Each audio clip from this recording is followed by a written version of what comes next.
함께 보겠습니다. 오늘 여러분들하고 함께 나눌 말씀은 사도행전 25장 10절에서 12절 말씀. 사도행전 25장 10절에서 12절.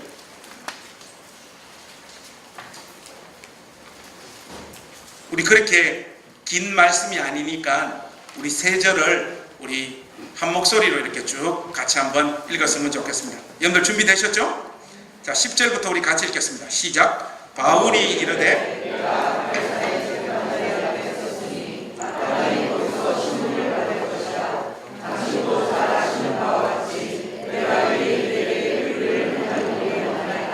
만일 내가 불의를 행하여 죽을 죄를 지었으면 죽기를 사양하지 아니할 것이나 만일 이 사람들이 나를 고발할 것이 다 사실이 아니면 아무도 나를 그들에게 내줄 수 없나이다. 내가 가이사께 상소하노라 한데 베스도가 배석자들과 상의하고 이르되 내가 가이사에게 상소하였으니 가이사에게 갈 것이라. 아멘. 자, 우리 가족들 서로 인사 한번 나누십시다. 오늘부터 우리 교회 학교하고 학생의 아이들 공간이 있어서 선생님들하고 다른 곳에서 이렇게 예배 드리고 있고, 또 우리 가족들 한 주간 만에 이렇게 서로 만났는데 우리 따뜻하게 인사 나누고 우리 하나님 말씀 받도록 하겠습니다. 한번 인사 나누시죠.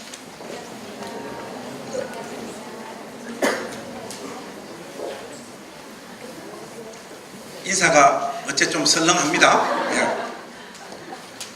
교회가 이쪽으로 옮겨오고 준비할 게 다 갖추어진 예배당이지만은 준비할 게 생각보다 굉장히 많더라고요. 근데 2주 동안 굉장히 바빴습니다. 일도 하고 저 일도 하고 하다 보니까 중간중간에 신방 소요들이 있었는데 그 신방도 제대로 하지 못하고 2주 동안 이렇게 바쁘게 시간을 보낸 것 같습니다.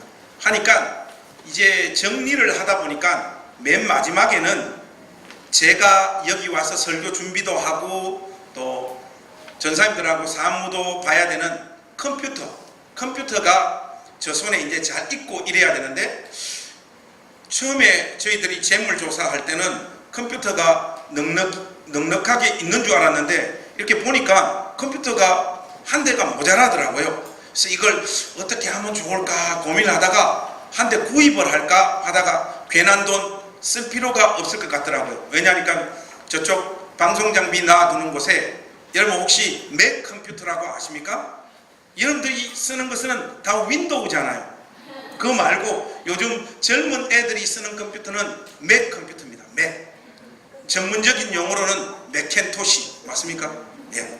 그게 있어서 주일은 여기 두고 주중에는 저 책상에 가지고 와서 이렇게 사용하면 되겠다 싶어서 구입하지 않고 저의 책상 위에 올려놓고 하는데, 이게 응용 체계가 제가 사용했던 거하고 너무 다른 거예요. 아무리 해도 잘 안 돼서 전사님한테 배우기도 하고 해서 전전긍긍하면서 간신히 적응을 좀 했어요. 하고 이제 컴퓨터 이렇게 끄고 이제 집에 가서 그 다음날 제가 이렇게 먼저 출근해 가지고 있는데 전사님은 군기가 빠졌는지 아침 일찍 안 오시더라고요. 그래서 제가 먼저 왔는데 이거 컴퓨터를 부팅을 해야 되는데 본체가 없는 거예요. 그 화면이 이래 있고 본체가 이렇게 한 대 따로 있잖아요. 컴퓨터는. 어제 우전사님이 이 컴퓨터를 이게 어떻게 키셨나? 아무리 찾아도 본체가 없는 거예요. 그래서 우리 전사님한테 출근해 가보는데 왜 이 컴퓨터는 본체가 없나니까 막 웃더라고요. 목사님 일부러 그러시는 거냐고 하는데 뭘 일부러 그래 하니까 목사님 이 맥켄토시는 여기 안에 이 다 담겨져 있다고 하니까 그런 컴퓨터가 어디 있냐고 하니까 아휴 목사님 진짜 생각보다 너무 무식하다고, 이 정도를 모르는 사람 처음 봤다고 해서 그날 제가 전사님한테 큰 우사를 당하고 그렇게 하루를 해서 이거는 컴퓨터가 이거 하나만 있구나 해서 그 다음날 또 전사님이 주로 이렇게 컴퓨터를 많이 다루시고 저는 집에 갔고 이제 그 다음날 출근해가 왔는데 이번에는 문제가 뭔가니까 부팅을 어떻게 하는지를 모르겠는 거예요. 이게 하는 거는 알겠는데 어제 뭐를 전사님이 간단하게 눌리면 이게 부팅이 되던데 왜 안 되나? 뭐 저 자판도 두들겨 보고 부팅할 곳을 아무리 찾아봐도 전면에 부팅할 곳이 없어요. 그래서 전사님이 오셔가지고 야, 오시기 전에 참 제가 핸드폰으로 맥 부팅하는 방법 이렇게 컴퓨터에 쳐보니까 이거는 너무 간단하고 쉬운 일이라 그걸 설명해 주지를 않더라고요. 그래서 전사님한테 와서 야, 컴퓨터 어떻게 부팅하냐 하니까 와, 진짜 목사님은 이 시대하고는 안 어울리는 사람 같다고 요 뒤에 이렇게 탁 눌리면 되잖아요 하면서 이렇게 탁 키더라고요. 그래서 제가 한 주간 창피도 많이 당하고 참 세상에 내가 잘 적응을 못하는구나 이런 생각들을 많이 했는데 여러분 이 컴퓨터에 관한 어떤 지식들을 잘 알지 못하니까 굉장히 삶이 불편해지더라고요. 여러분 똑같이 있잖아요. 우리가 하나님을 예배하러 이렇게 모였는데 우리의 영혼의 마음에 하나님을 아는 바른 지식들이 자리 잡고 있지 않을 때 여러분들은 엉뚱한 하나님을 예배하게 되고 한평생 여러분들이 하나님을 예배하고 하나님을 섬기지만 여러분들이 잘못 알고 있는 그 지식에 근거한 하나님이 여러분 삶과 인생에 그 어떤 영향도 미치지 않을 뿐만 아니라 여러분 생애에 그 어떤 도움이 되는 은혜의 역사도 여러분들이 맞이하지 못하게 될 거예요. 여러분 평생 동안 하나님을 아는 지식에서 자라가는 놀라운 은혜가 있기를 축복합니다. 그리고 그 지식이 철저하게 하나님 말씀에 기초한 지식이 되어서 하나님을 예배하되 바르게 하나님을 예배하는 우리 그런 복된 행신 공동체가 되어지기를 주님의 이름으로 축복합니다. 오늘 여러분들과 함께 25장 이 사도행전 말씀을 살펴보기를 원합니다. 지난 시간에 우리가 24장 말씀을 살펴봤지요. 오늘은 25장 말씀을 여러분들과 함께 전부 다 이렇게 살펴보겠습니다. 24장에서 25장으로 넘어가는 일이 우리에게는 참 간단한 일입니다. 성경만 한 장 넘기면 24장에서 25장으로 바로 넘어가죠. 그런데 역사의 시간에서는 이 일이 간단하지 않아요. 왜냐하면 24장에서 25장까지 오는 데는 약 2년간의 시간의 갭이 있습니다. 한 장이지만 2년이라고 하는 시간이 훌쩍 흘러버린 사건을 우리는 25장에서 만나게 됩니다. 24장에서는 총독이 벨릭스였잖아요. 그런데 이 25장 말씀을 여러분들 읽어보면 신임 총독 베스도가 유대 총독으로 부임해서 사도 바울의 재판을 이끄는 장면을 오늘 우리가 확인하게 됩니다. 신임 총독이었던 이 베스도에 대해서는 역사적 문헌 가운데 이 사람에 대한 정보가 거의 소개되어지고 있지 않습니다. 그래서 알려진 바가 거의 없어요. 다만 전직 총독이었던 벨릭스보다는 훨씬 합리적이고 성품도 타협적이고 백성들의 귀에 또 요청에 잘 귀를 기울이는 사람이어서 벨릭스보다는 훨씬 유대 사람들에게 좋은 행정관으로 인정받았던 인물이 이 베스도입니다. 그는 부임한 지 3일 만에 유대의 유력자들을 만나러 예루살렘으로 내려갑니다. 여기서 말하는 이 유대 유력자들은 당연히 누구겠습니까? 지금 현직 대제사장 그리고 또 정경 대제사장 뭐 이런 유대라고 하는 나라를 실질적으로 다스리고 영향력을 미치는 이 유력자들을 만나러 부임 인사차 내려갑니다.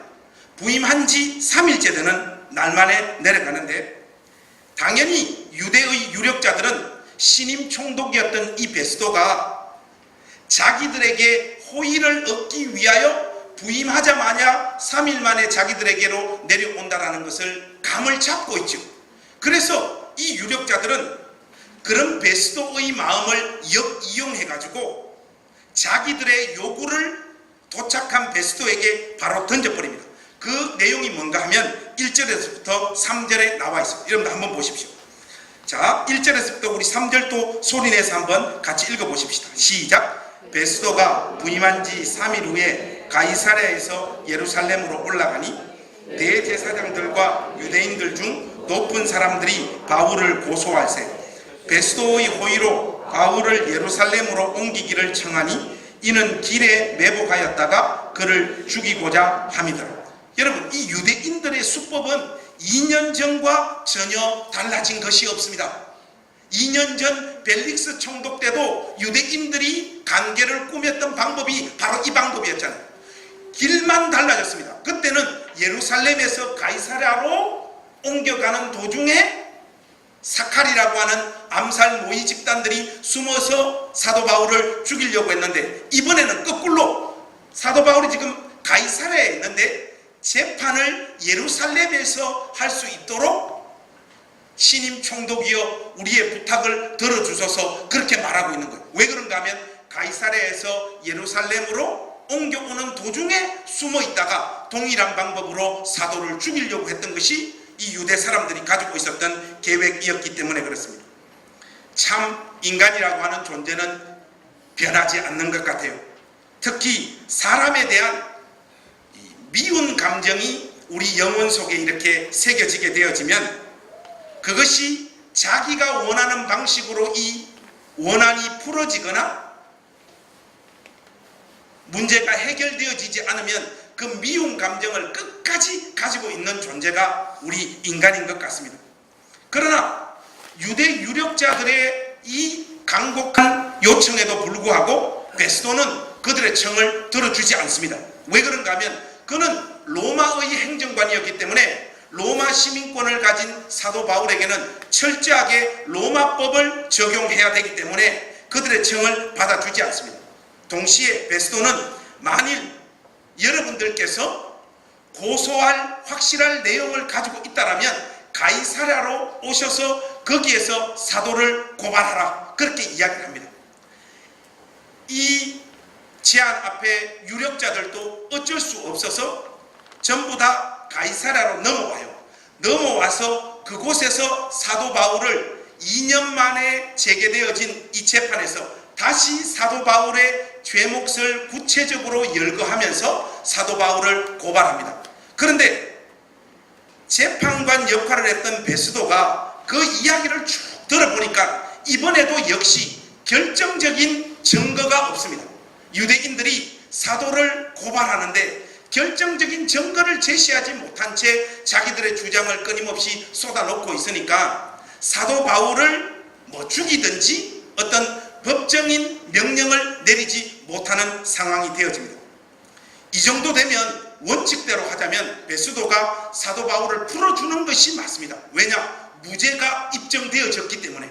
그런데 이 베스도는 유대 사람들의 감정선을 읽고 있었기 때문에 사도 바울을 자유의 몸으로 풀어주지는 않아요. 이 상황 속에서 이 베스도는 어쨌든 식민지였지만은 유대 사람들의 마음을 얻어야 되는 상황이었기 때문에 뜬금없이 사도 바울을 향해서 하나의 제안을 툭 던져요. 이 굉장히 뜬금없는데 여러분 9절 말씀 한번 보시겠습니까? 9절은 제가 한번 읽어보겠습니다. 베스도가 유대인의 마음을 얻고자 하여 바울더러 묻되 내가 예루살렘에 올라가서 이 사건에 대하여 내 앞에서 신문을 받으려느냐. 아니 지금 유대 유력자들이 여기까지 와가지고 사도 바울의 죄를 고발했지만 아무런 증거가 드러나지 않은 상황에서 왜 뜬금없이 사도를 향해 가지고 다시 예루살렘에 가서 이 재판을 이어가겠느냐 이 말을 하냐 말이에요. 이 말을 할 필요가 없죠. 이 말을 하는 이유는 자기 눈앞에 있는 유대인들의 마음을 얻고자 하는 전형적인 이 관료 마인드로 똘똘 뭉쳐 있었던 사람이 바로 이 베스도였던 것입니다. 난데없는 베스도의 이 제안을 전달받은 사도 바울은 가차없이 이 제안을 거절합니다. 여러분 10절과 11절에서 표현되어진 사도의 말을 여러분 자세히 한번 읽어보십시오. 거기 보면 바울의 단호한 거절의 말 속에는 베스도의 잘못된 동기를 파악하고 지적하는 내용이 담겨져 있어요. 여러분 10절과 11절 말씀 안에 그 깔려있는 사도 바울의 진심은 이런 거예요. 당신은 지금 나를 유대인의 재판장에 넘겨서 그들의 호의를 얻으려고 이 짓을 하고 있는 것입니다 하는 이 말을 하고 있는 것이에요. 그 10절 11절 한번 보십시오. 제가 10절 읽겠습니다. 여러분들 11절 읽어보십시오. 바울이 이르되 내가 가이사의 재판 자리 앞에 섰으니 마땅히 거기서 신문을 받을 것이라. 당신도 잘 아시는 바와 같이 내가 유대인들에게 불의를 행한 일이 없나이다.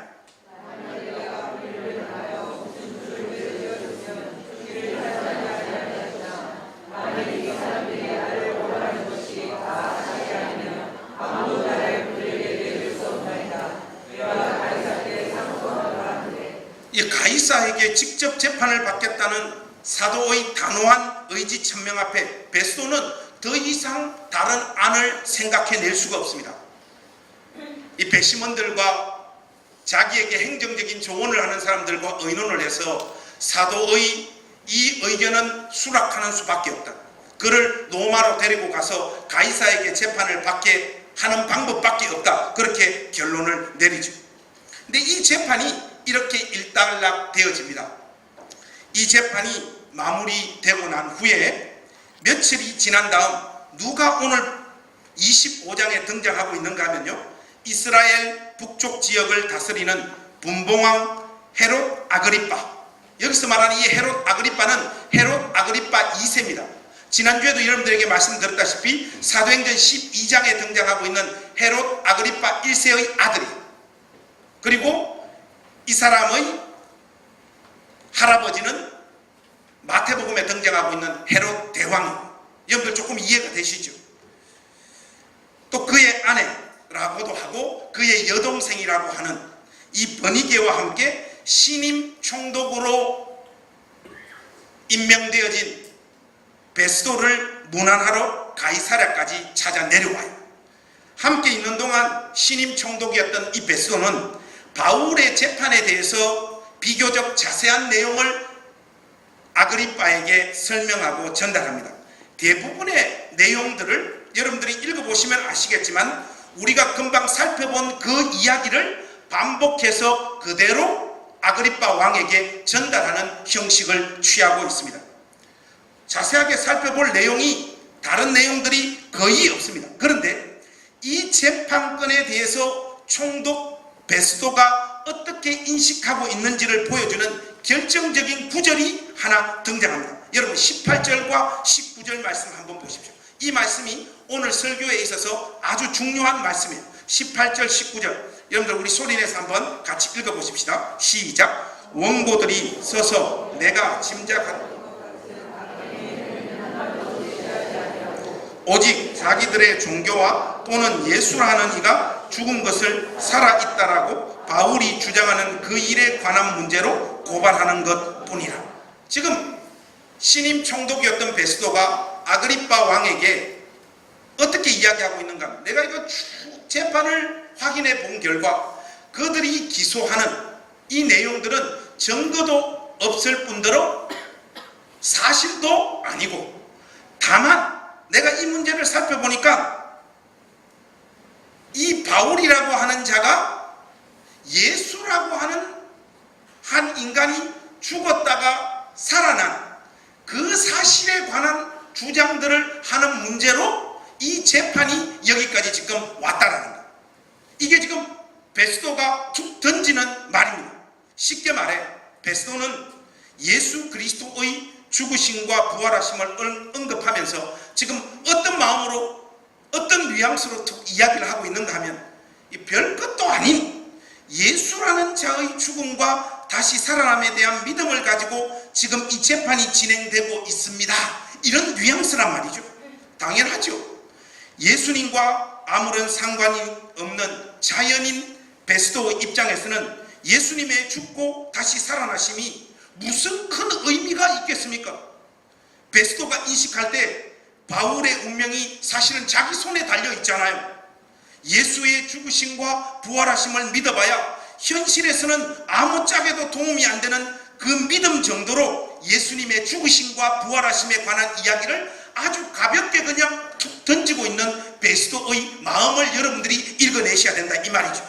신자인 우리에게야 예수님의 죽으심과 부활하심이 사활이 걸려있는 문제이지만 베스도를 위시한 대부분의 사람들에게는 예수님의 십자가와 부활한 이 사건은 미련한 것이요 꺼리낌을 주는 사건에 지나지 않는 별 볼 일 없는 그저 그런 사건이에요.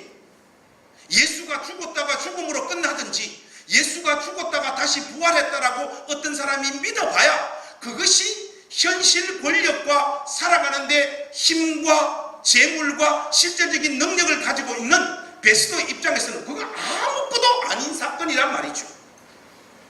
세상 사람들이 그렇게 하찮게 생각하는 그 일에 사도는 지금 자신의 전생애와 목숨을 걸고 있는 이 상황이 오늘 본문 가운데 대조되어지고 있는 것입니다. 그런데 베스도의 이런 인식은 문제가 있는 생각이라기보다는 지극히 현실적이고 상식적인 입장에 서 있는 것이에요. 그의 생각 중에 잘못된 것이 여러분 뭐가 있습니까? 예수의 죽으심과 부활하심을 믿어서 사도가 만나고 있는 이 현실을 여러분 한번 보십시오. 부끄러운 것이요 수치스러운 그 현실 속에 사도 바울이 그대로 내몰려 있지 않습니까? 지금 이 상황을 보자면 베스도의 상황 인식이 훨씬 정확한 거예요. 예수의 죽으심과 부활하심에 목숨을 걸고 자기 전생애를 던지고 있는 사도는 확실히 어리석은 빠가야로예요. 하나님께서 사도를 다루시는 방식이 어떤 의미에서는 참 가혹하고 그 의미와 이유를 알아내기가 쉽지 않습니다. 여러분 가만히 한번 생각해 보십시오.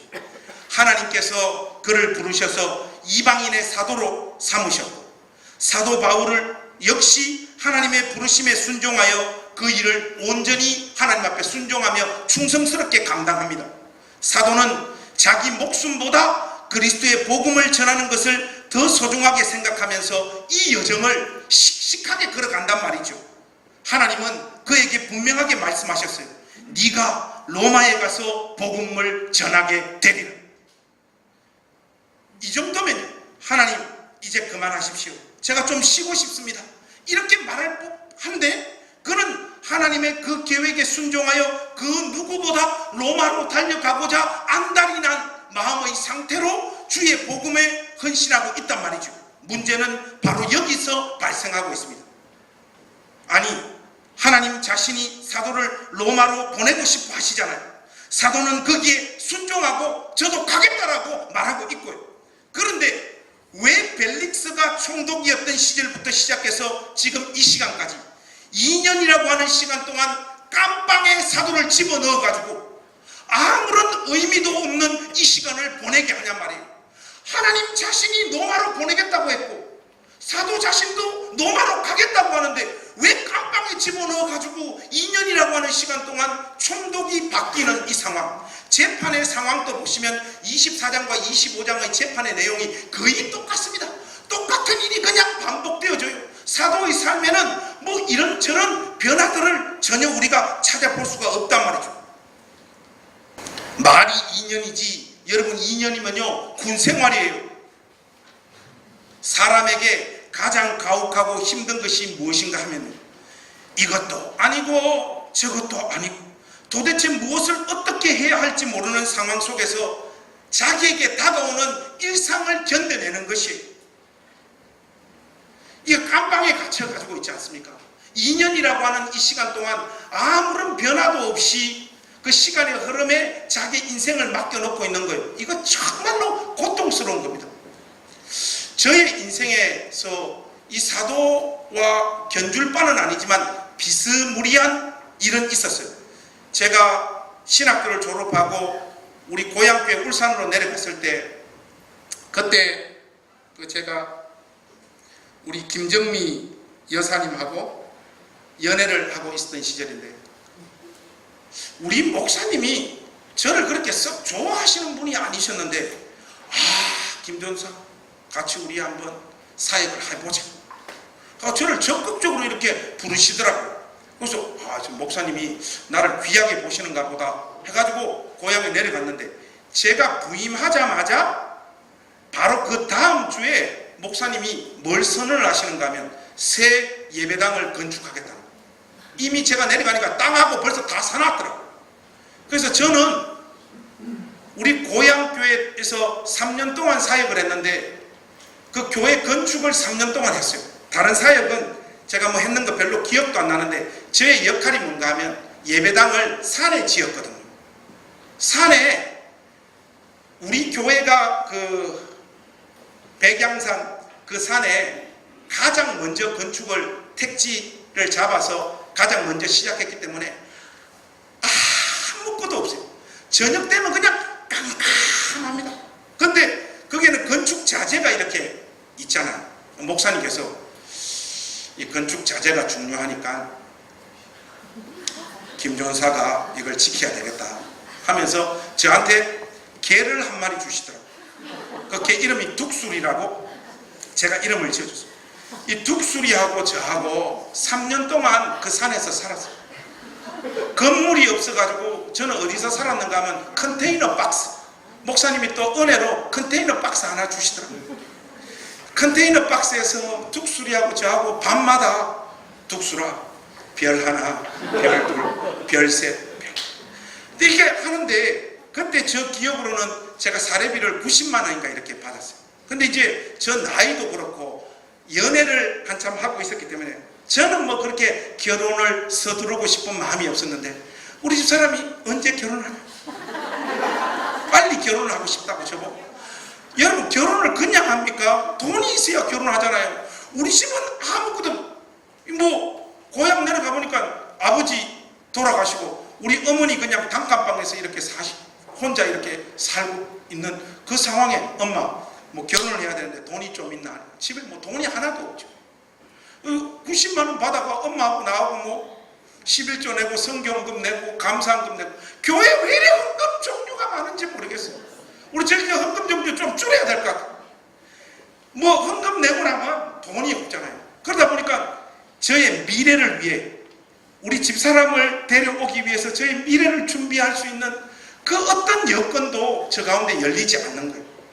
근데 그게 1년 정도는 제가 지금 신학교를 졸업한 상황이 있기 때문에 영적으로 보면 지금 뽕주사를 한 대 맞고 있기 때문에 어떤 상황도 내가 견뎌내리라 이런 마음이. 그러니까 1년은 그렇게 갔는데 한 2년 절반쯤 가니까 이 사람 미치겠더라고요. 매일매일 그 피가 펄펄 끓는 27살 8살 청년이 산에서 별 하나 별 둘, 그리고 뭐 해가 지나면 사례비도 이렇게 좀 올려주셔야 되는데 항상 동결이야.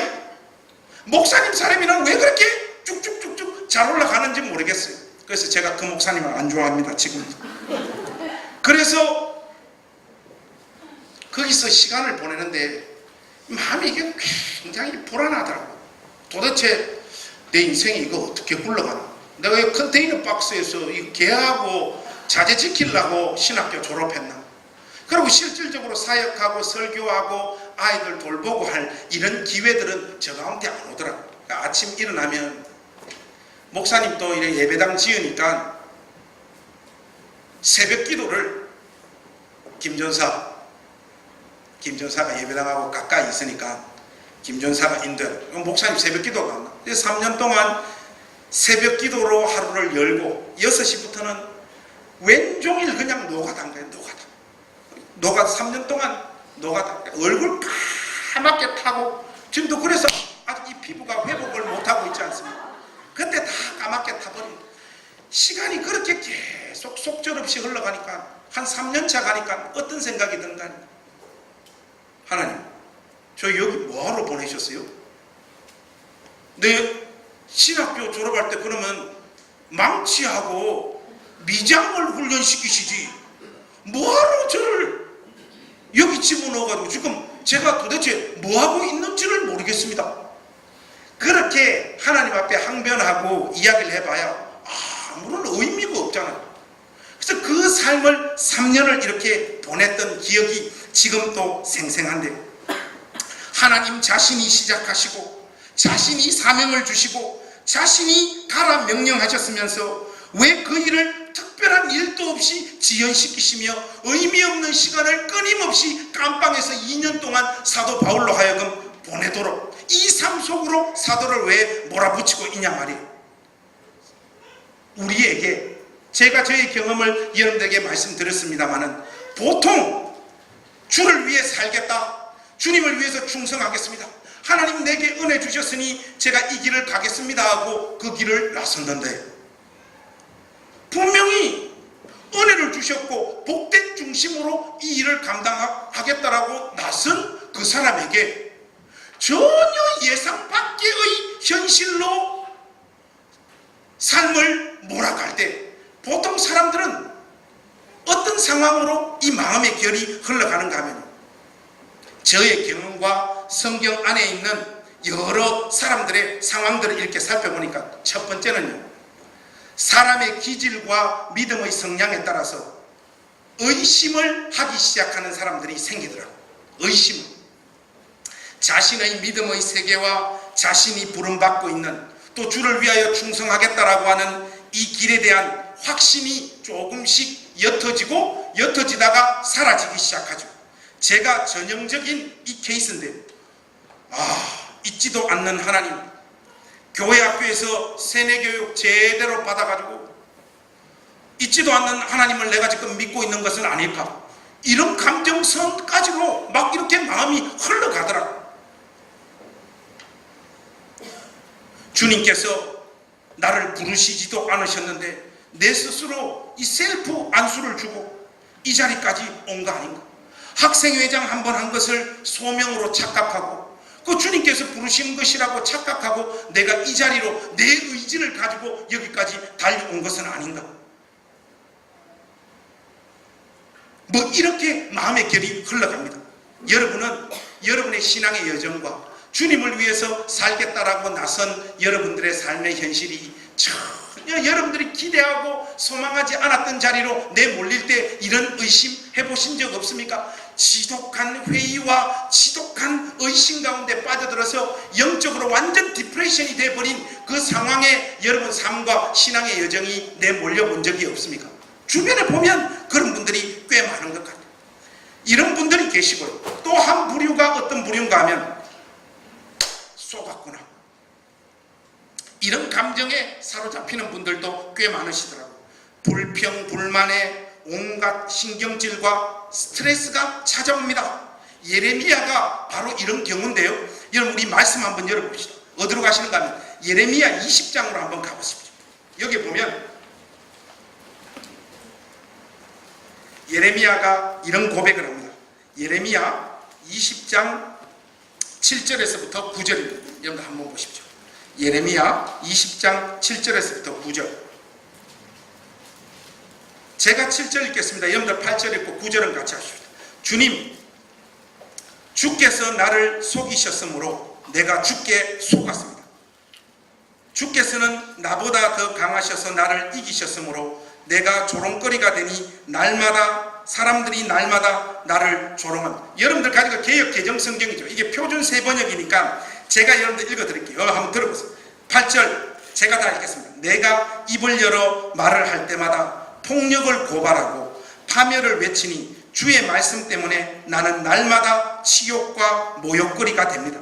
이제는 주님을 말하지 않겠다, 다시는 주의 이름으로 외치지 않겠다 하고 결심하여 보지만 그때마다 주의 말씀이 나의 심장 속에서 불처럼 타올라 뼛속에까지 타들어가니 나는 견디다 못해 그만 항복하고 맙니다. 여러분, 목회의 실상을 처음부터 목회가 뭔지 하나님이 저에게 말씀해 주시지 않더라고요. 그냥 어린 시절에 은혜를 확 부으셔서 내 주님을 위해서 살겠다라고 하는 그 결심만, 헌신의 고백만 하나님께서 싹 받아내시더라고요.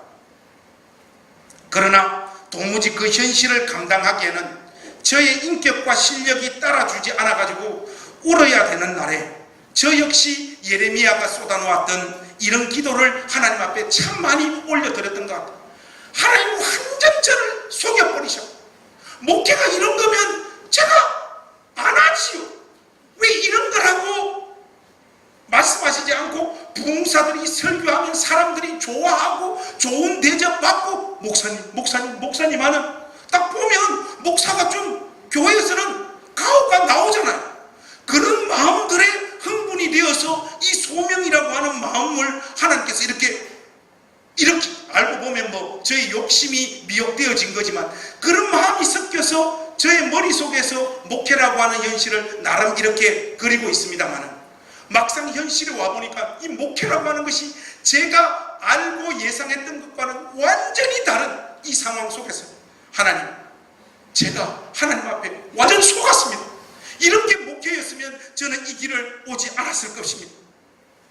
그런데 여러분, 믿음의 세계가 왜 무서운지 여러분들 아십니까?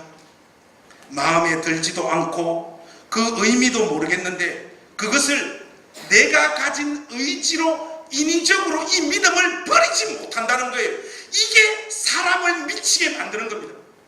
현실을 봤을 때 전혀 내가 기대했던 삶도 목회도 또 하나님의 은혜의 역사도 내가 기대했던 방향과 스타일대로 임하지 않는데 그 상황 속에서 괴롭고 스트레스 받고 하나님을 향하여 불평과 원망을 쏟아놓고 있는데 이 믿음만은 이상하게 내 의지를 동원해가 내 이제부터 예수 안 믿겠다, 내 이 길 가지 않겠다, 이렇게 선언되어지지 않는 것이 제일 무서운 거예요.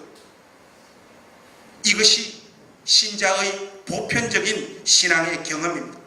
로뎀나무 아래의 엘리야처럼 하나님 차라리 저를 죽여주십시오, 이렇게 강청 기도를 올리는 수많은 신자들이 실제 하는 것이 사실이잖아요. 이렇게 흘러가는 사람들이 있고요. 하나 더 여러분들에게 말씀을 드리자면 사람은 자기가 가는 길에 대한 확신을 다들 가지고 싶습니다. 누구나.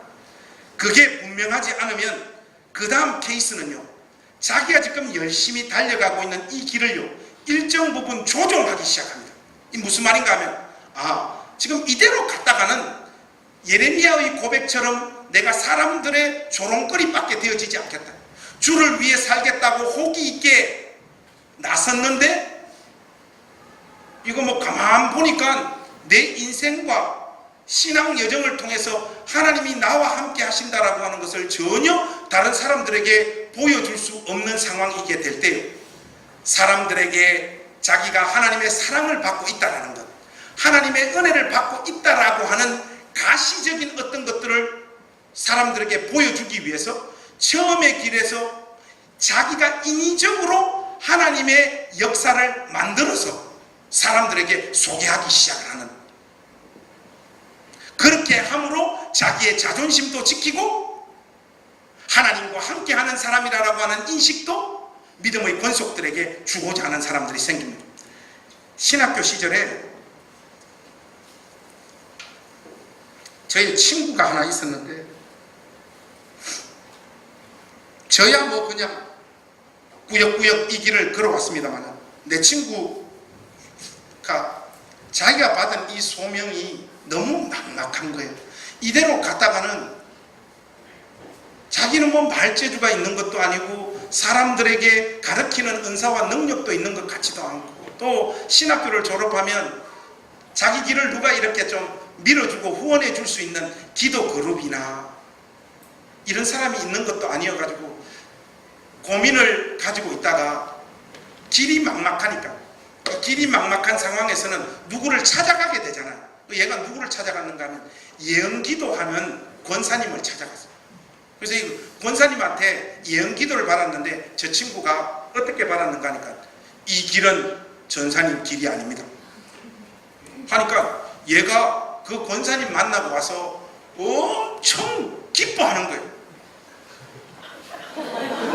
이 권사님이 어떻게 예언을 해주셨는가 하면 이 길은 전사님 길이 아니고 전사님은 돈을 벌어서 교회를 섬기고 돕는 쪽으로 하나님께서 이끌어 가시기를 원하니까 이 길에서 과감하게 떠나라 해서 내 친구가 신학교를 그만둬 버렸어요. 그리고 나는 돈 벌어서 주님 위해서 충성하겠다고 이 신학교 떠나버렸어요. 근데 이 신학교를 떠나고 나서도 얘 마음 한쪽에는 이 불이 있는 거예요. 내가 이래 살아도 되나? 그리고 왜 그런 마음이 드는가 하면 여러분 신학교 떠나서 뭐 돈 벌고 사는 거 그거는 쉽습니까? 목사님들이 왜 다 목회 많이 하는 줄 알아요? 이게 제일 쉽기 때문에 하는 거예요. 밖에서 뭐 돈 벌어먹고 사는 거 그거 쉽습니까? 100배 더 어려워요. 누가 저보고 그런 거예요. 목사님도 자비냥 절대 안 합니다. 저는. 왜 자비냥 합니까? 이게 저의 소명이고 이게 저의 길을 가야지.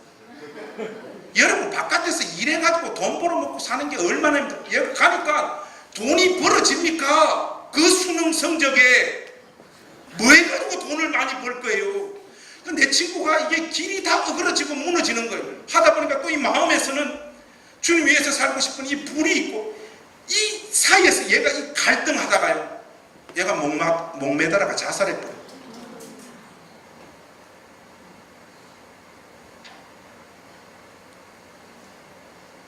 여러분이 안전하게 느껴지는 쪽으로, 눈으로 하나님의 역사를 확인할 수 있는 어떤 방법으로 여러분의 길을 조종하고 그것을 하나님의 뜻이라고 선포하려고 하는 그 유혹들이요, 끊임없이 여러분들을 찾아옵니다. 이게 전문적으로 하자면 영적인 잔머리 굴리기 아니겠습니까? 이런 식으로 자기의 가는 길을 조종한단 말이죠. 그런데 오늘 본문의 주인공인 이 사도 바울의 길이 어떤지를 우리가 결론 부분에서 확인해야 됩니다. 여러분 오늘 본문을 보시면 2년이라고 하는 시간을 감옥에서 보낸 사도, 그런데 이 사도 바울이요 2년이라고 하는 시간을 감옥에서 보내고 있음에도 불구하고 로마로 가겠다라고 하는 그의 의지와 뜻이 조금도 흔들리지 않고 있음을 우리가 확인하게 됩니다. 여전히 그의 가슴에는 불이 끓고 있습니다. 로마로 가야 한다. 로마로 가서 주의 복음을 전해야 한다. 그 일환으로 가이사에게 가서 나는 재판을 받겠다. 예루살렘으로 가지 않겠다라고 당당하게 이야기하고 있지 않습니까? 무엇보다 여러분 26장에 가보시면요, 아그리빠 왕에게 깜빵에서 2년 동안 의미 없는 시간을 계속해서 보내고 있었던 이 사도 바울이요, 아그리빠 왕에게 얼마나 간절하고 담대하게 주의 복음을 여전히 전하고 있는지 우리가 확인할 수 있어요. 여러분 26장 27절에서 29절 한번 보십시오. 이게 감옥에서 2년 있었던 사람의 모습입니다. 감옥에서 2년 있었던 사람의 모습이에요. 여러분 27절에서 29절 우리 소리내서 한번 쭉 같이 읽읍시다. 시작. 아그리빠 왕이 선지자를 믿으시나이까? 믿으시는 줄 아나이까?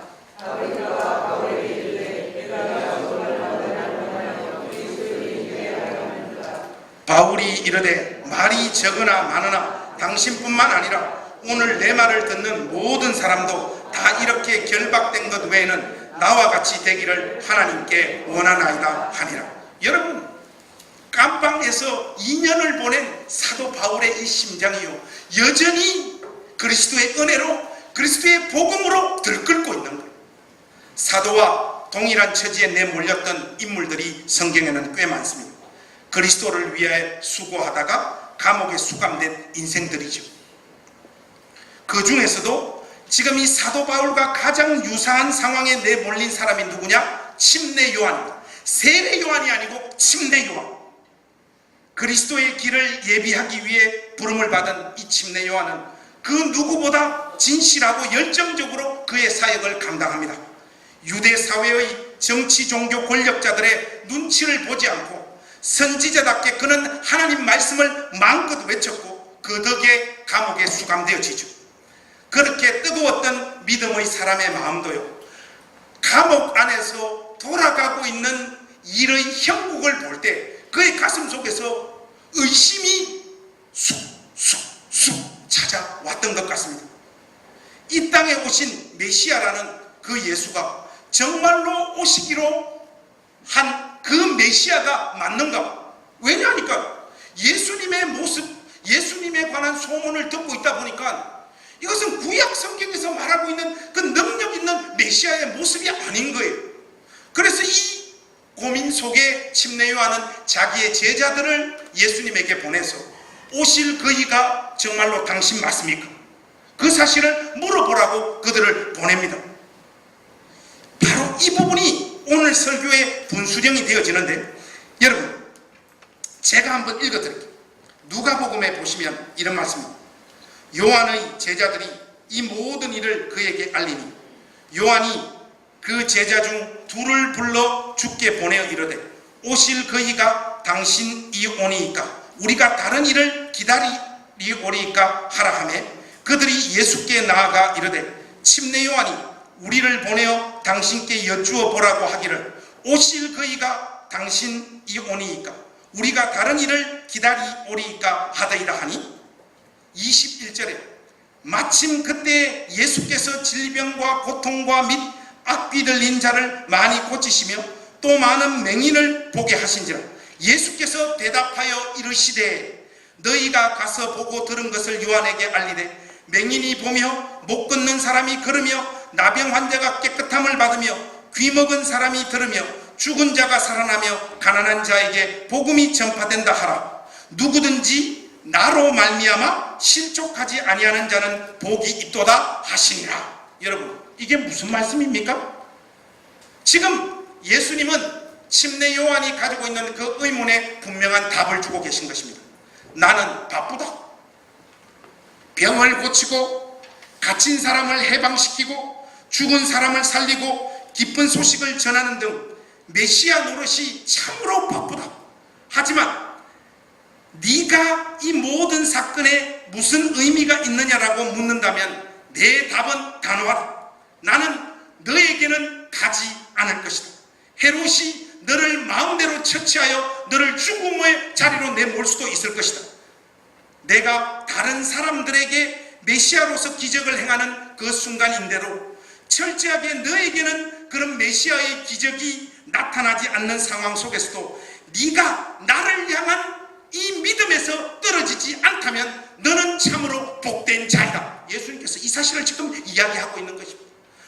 모든 메시아다움의 은혜의 역사가 다른 사람에게는 기가 막히게 정확하게 임하고 은혜의 역사로 충만한 그 순간에도 유독 자기 자신에게만 이 은혜의 역사가 외면되어지는 그 상황 속에서도 신실하게 이 예수님이 메시아이시라는 사실을 의심하지 않고 자기 길을 가는 자, 바로 그 자가 복되도다. 그렇게 말씀하고 있는 것입니다. 예수님께서 침례 요한을 그의 믿음의 세계를 결국 어떻게 칭찬하십니까? 여자가 낳은 사람 중에 침례 요한보다 더 큰 자가 없도다. 그리고 그는 메시아의 은혜의 역사를 맛보지 못하고 목이 댕강 날아가서 죽음을 맞이합니다. 이게 여러분 진짜 믿음이고 사도 바울 안에서 들끓고 있는 믿음의 세계. 예배당이 이쪽으로 옮겨지니까 사람들이 많이 찾아오시는데 올 때 선물도 이렇게 좀 들고 오시면 좋은데 선물 들고 오는 사람들은 별로. 근데 이번 주에 그 감리교 소속의 목사님이 한 분 오셨어요. 이분 되게 똑똑한 분이에요. 보니까 서강대학교 영문과 나오셨어요. 목사님 저는 학교 다닐 때 공부는 그렇게 잘하지 못했습니다.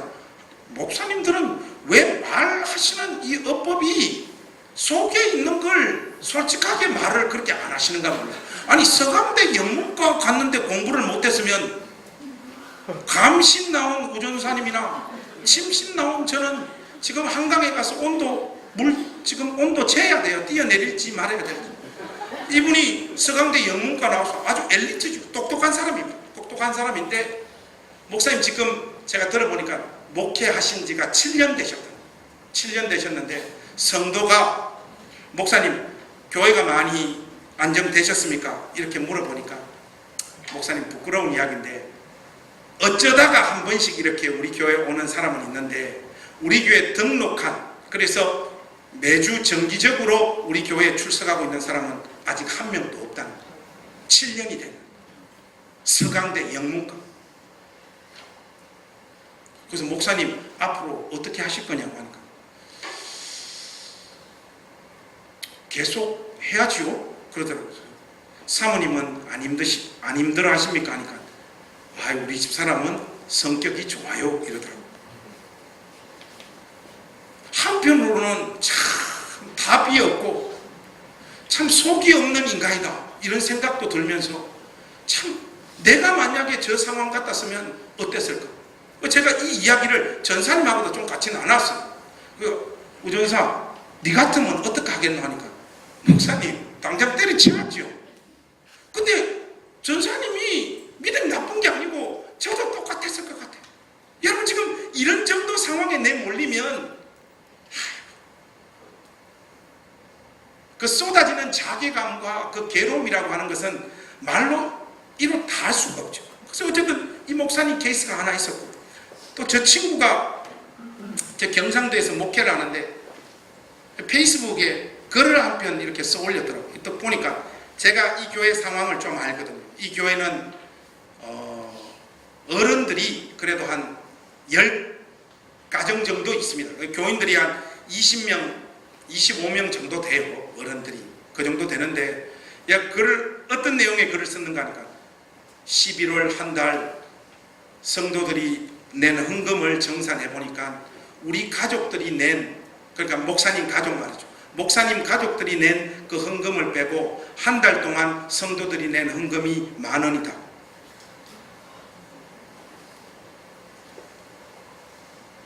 저 같았으면 헌금통 도끼로 찍었을 거예요. 이거 해도 너무한 거잖아요.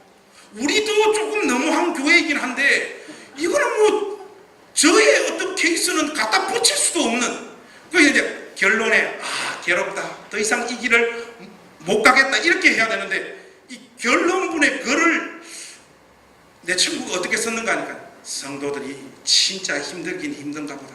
내가 이 사람들 더 사랑하고 더 섬겨야 되겠다. 이거 꼴에 또 성인군자 코스프레 하고 있더라고. 그 모습을 보니까도 그 참 짠한데, 저한테 이 설교를 준비하면서 참 큰 도전이 됐어요. 서강대 그 영문과 목사님도 그렇고 내 친구도 그렇고, 이 목회 뭐하러 합니까? 제가 여러분 알다시피 예언의 은사가 좀 있잖아요. 이 두 사람은요 앞으로도 안 됩니다. 7년 동안 안 된 사람이 뒤집어질 것 같습니까? 헌금 10,000원인데 그게 무슨 뭐 새로운 역사가 있겠어요. 근데 여러분 있잖아요, 이 정말로 말도 되지 않는 이 현실 속에서 주께서 나를 이 자리에 세워놓으신 이유가 있을 거라고 생각하면서 그 길을 끝까지 걸어가는 이 두 목사님 인생 위에 우리 주님께서 놀라운 은혜와, 여자가 낳은 자 중에 서강대 영문과 나온 목사보다 더 큰 자가 없다, 우리 주님께서 그렇게 칭찬해 주시라고 저는 확신해. 여러분 우리가 꿈꾸고 있는 믿음의 세계가 도대체 뭐냐 말이죠. 여러분 신앙과 삶을 한번 뒤돌아보십시오. 여러분은 어떤 자세로 주어진 여러분의 인생과 이 신앙의 여정을 통과하고 있습니까? 형통과 성공과 비교적 안락된 삶으로 부름받고 있는 우리 가족들이 있다라면 찬송하시고 노래하며 가십시오. 그리고 밥을 많이 사는 사람들이 되시기를 주님의 이름으로 권합니다. 그러나 우리 가족들은 대부분 다 어쩌면 깜빵에서 아무 의미도 없고 주를 위해서 이 길을 나섰을 때 이상하게 주님께서 충성하고자 하는 내 마음도 외면하시고 전혀 생각지도 못한 고통스러운 자리로 여러분 삶과 인생을 끌고 가고 있는 그 자리에 서 있는 것 같습니다. 여러분 그 상황 속에서도 우리 하나님 앞에서 끝까지 신실한 믿음의 사람으로 서 있으십시오. 우리 주님께서 침례 요한에게 말씀하셨던 것처럼 모든 메시아다움의 은혜의 역사가 다른 사람에게는 아주 뜨겁게 역사되어지는 그 상황 속에서 너에게는 그 은혜가 외면되어지는 그 현실 속에서도 내가 메시아라는 것을 의심하지 않는 자가 복되다라고 말씀하신 이 말씀이, 이 복된 주일 여러분 심장에 깊이 박히고 새겨지는 역사가 있기를 주님의 이름으로 축복합니다. 그리하여서 끝까지 신실하게 우리 각자들에게 주어진 그 삶을 하나님 앞에서 걸어가는 우리 행신 공동체가 되었으면 좋겠습니다. 우리의 삶이 그 어떤 자리로 부름받고 있든지 살면 충성이요 죽으면 영광이로다, 이 마음으로 하나님 앞에서 끝까지 승리하는, 믿음으로 승리하는 여러분 모두가 되어지시기를 우리 주님의 이름으로 축복합니다. 기도하겠습니다.